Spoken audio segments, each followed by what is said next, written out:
The speed and flight pattern of a remote-controlled model airplane are determined by the joystick positions of a radio controller.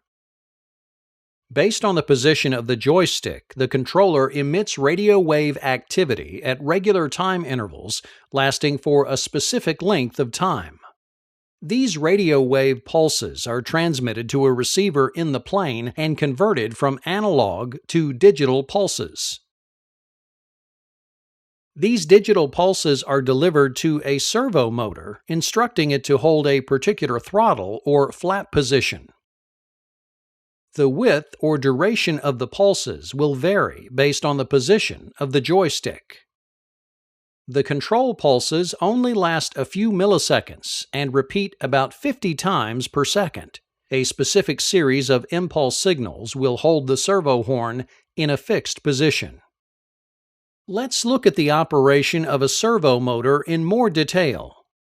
The horn of a servomotor can be activated to hold certain positions. This position is set by the length of a radio pulse arriving from the radio controller. The servo expects to receive a converted digital pulse roughly every 20 milliseconds. This train of pulses instructs the servomotor to hold its position. It is the pulse duration repeating at regular intervals that tells the servo where to turn. For example, if the pulse is high for 1 millisecond, then the servo horn position can be programmed to be at 0 degrees.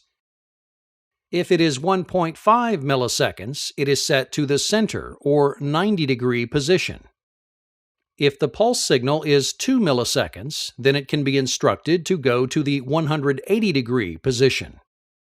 The servomotor can be programmed to hold positions at any range of angles necessary to provide the precise control required to adjust the flaps. Varying the pulse width is all that is required to determine the position the servomotor will maintain.